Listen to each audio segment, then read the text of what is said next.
people that live on the land, love the land, and being a part of the land is a way of life. Those are the people that have the makings of cowboy to me. That's my dad. That's my dad. He taught me everything I know about the cow business and then some. And now his cowboy days are done, and he's pinned his last old cow and going on up to God's home ranch. His worries are over now. When Dad died, it was quite a blow, and kind of his therapy, I started writing poetry. Cowboy poetry expresses that attitude that the land and the character needs to be talked about before it's plumb forgot. This is an entitled Manners. When you meet a feller, shake his hand. When you hire on to work, ride for the brand. Don't cause another cowboy to take up your slack. If you open a gate, shut her back. When women are present, don't spit nor curse. Look for the good in life, 'cause it could be worse. Now, it's just something I enjoy doing. I enjoy doing it because it seems to bring other people happiness too. Curtis Bell is one of the neatest guys. I didn't realize that he was a cowboy poet. I asked him, I said, have you ever published before? And he said, no. I said, I've never done it. And I said, well, now's as good a time as any. Give me one more. Take it back.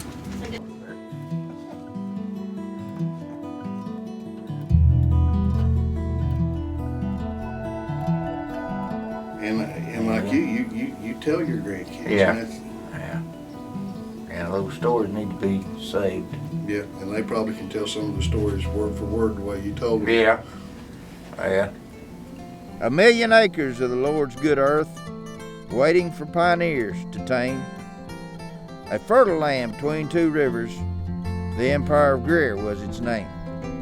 And in this land abundant, herds of buffalo could roam, and mighty Comanche warriors called it their home. Then up the Great Western Trail came vast herds of cattle, and wild Texas cowboys riding tall in the saddle. The Empire of Old Greer County celebrates 100 years and more. With a bright future lying ahead, we owe to those who came before.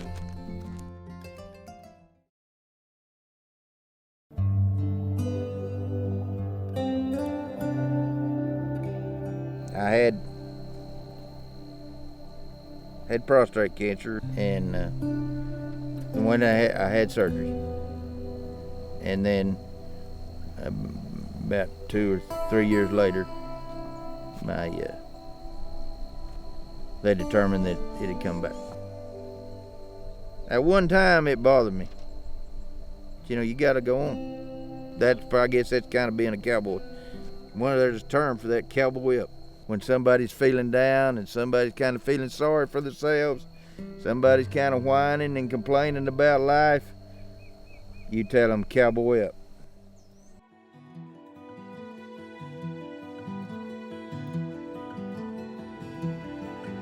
When you meet a feller, shake his hand.